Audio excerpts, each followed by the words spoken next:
could have learned that much, and I'm really impressed that I did.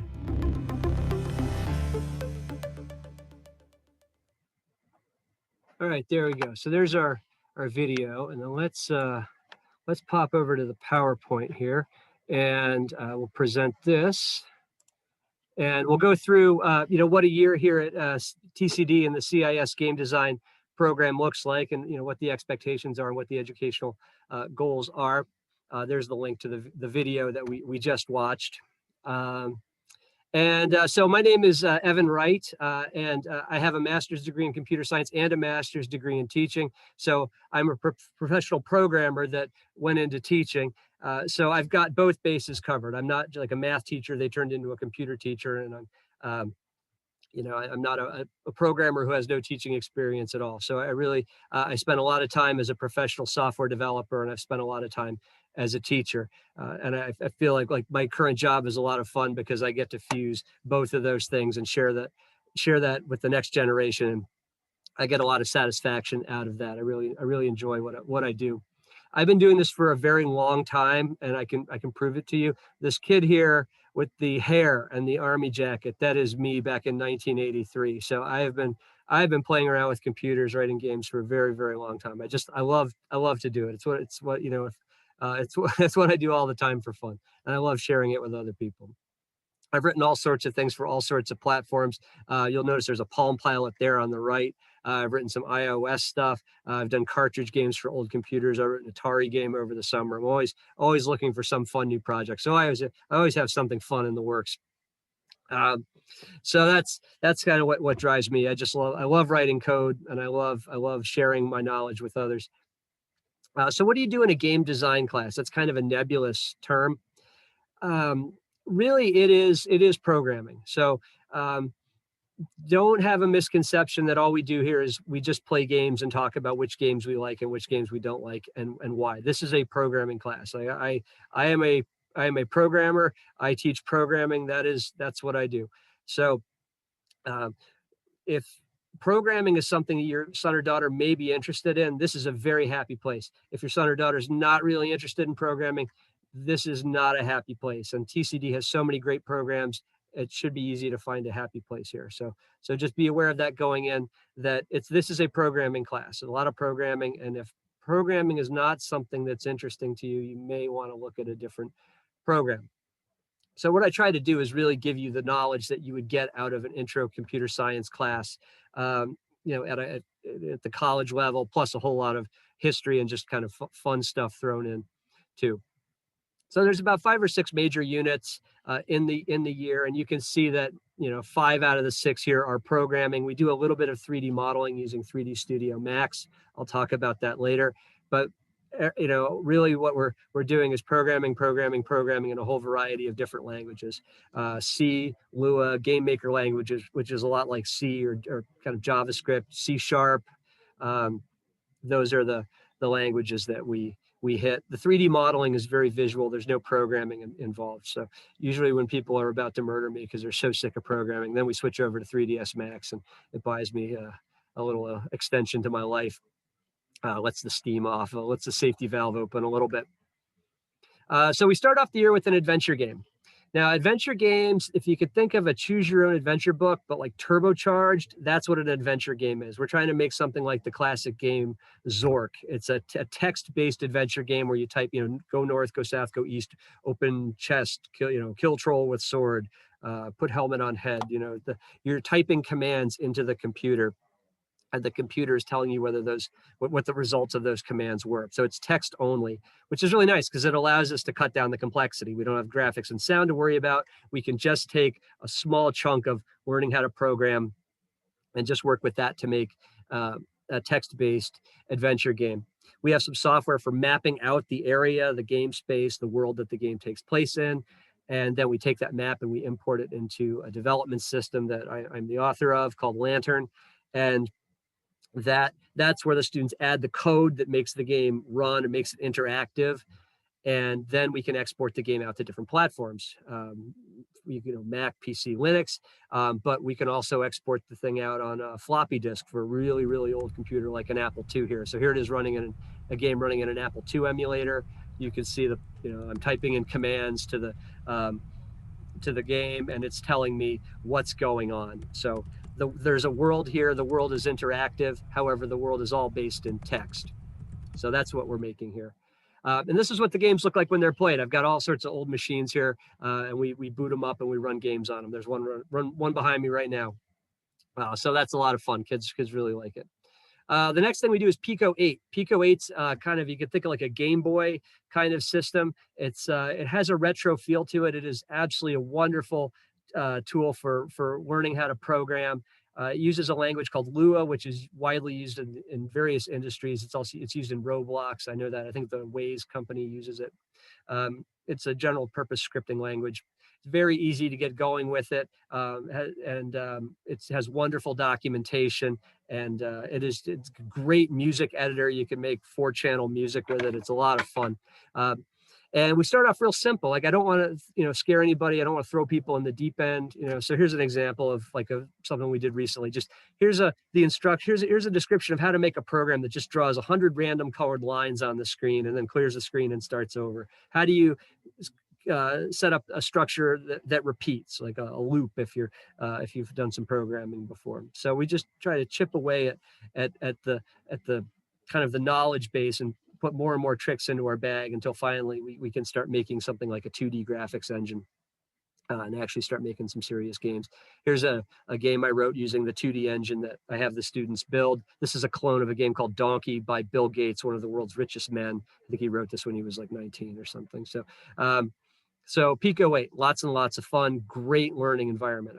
I was so glad somebody told me about Pico 8. As soon as I saw it, I said, that's what we're doing. We're doing that. I even show the students how to do stuff like 3D. So how do you get this cube to spin around and move in 3D? If you know what you're trying to do, if you know sines and cosines, some math. I think this took me about a lunch break to do. So I also try to, have a wow factor to everything, or make people wonder, how does that work? How does that do what it's doing? We also have Game Maker Studio 2. This is a professional level development system. It's used to make, I guess, professional grade games, like the game Undertale was made using Game Maker Studio. It is very nice because it has a drag and drop interface, but it also has a programming language as well. So we start off with the drag and drop because that's kind of easy. And then eventually we migrate away from that and we get all into code. So it has a great built-in sprite editor. It has great capabilities for having cameras follow the player around, or multiple cameras and transitioning between multiple screens. Very, very powerful game development system. And it's a lot of fun too. So this is what it looks like. It is a little bit overwhelming when you first look at it, but again, we chip away at it. I don't throw anybody in the deep end. We start slow, making really, really simple stuff, and we build from there, accumulating a bag of tricks as we go. And we would use Game Maker for the kind of the classic 80s stuff, Frogger Centipede, Space Invaders, Galaga, Missile Command. It's great for making those kind of games. You can do RPGs with it too, and I could show the students even how to do a 3D engine with it, right? If you know the tricks, the tricks don't change, right? So we could do all sorts of stuff with Game Maker. After that, we get into Microsoft Visual Studio.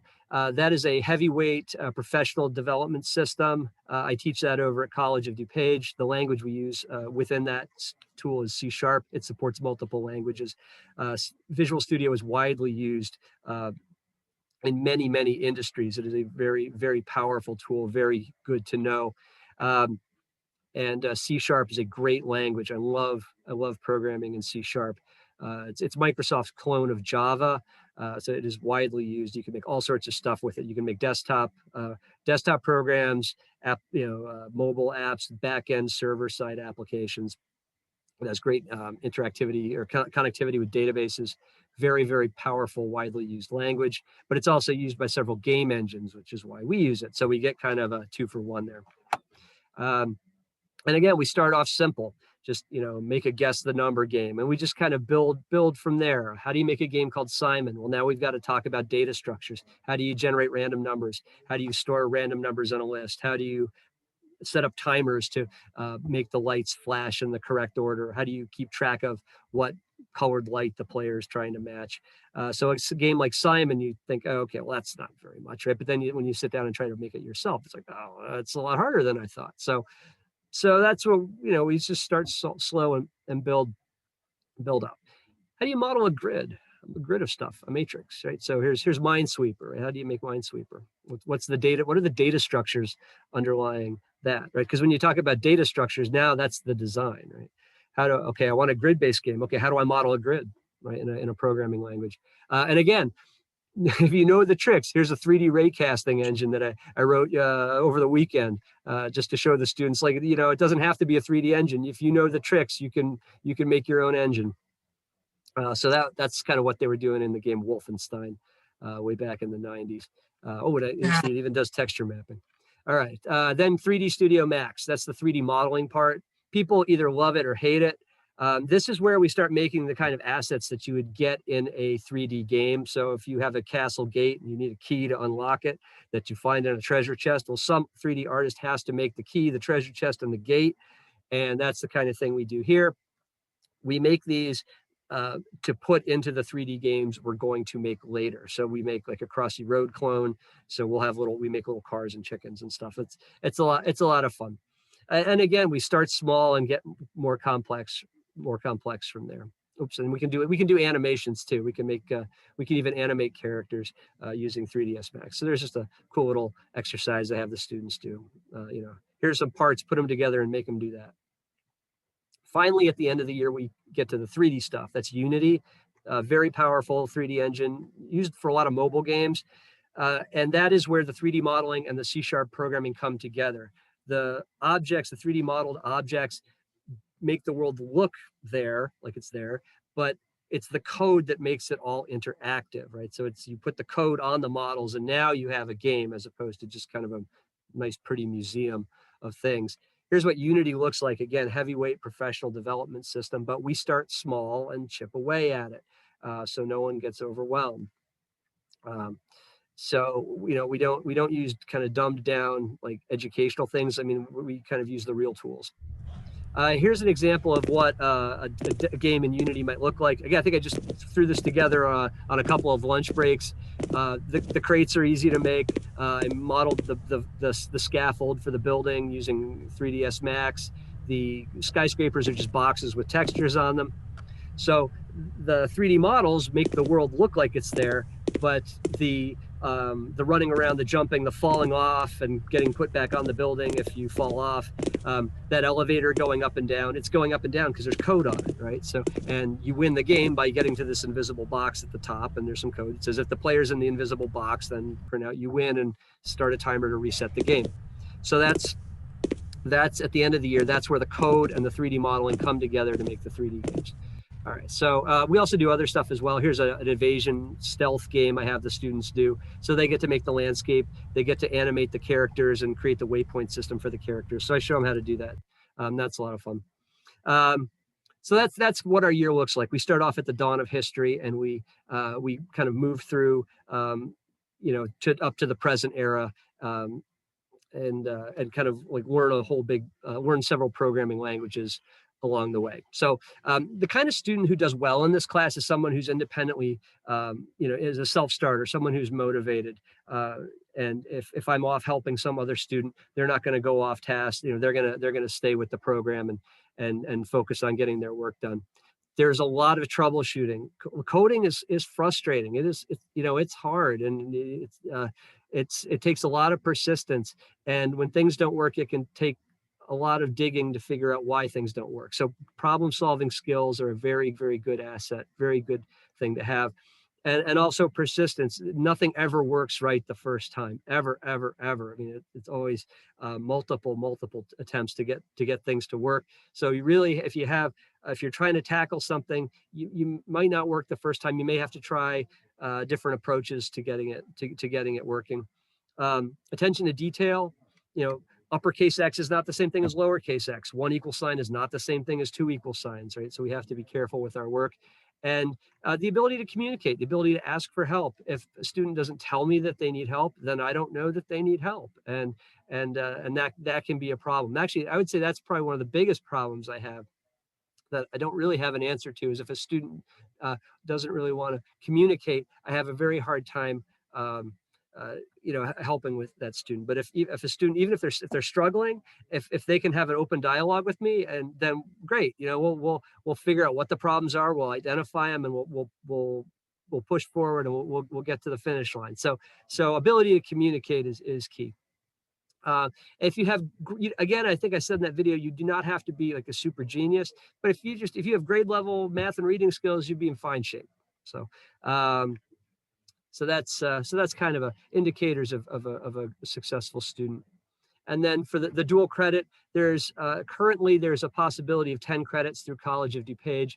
The 1400 class, the 4-credit one, that requires a math placement test.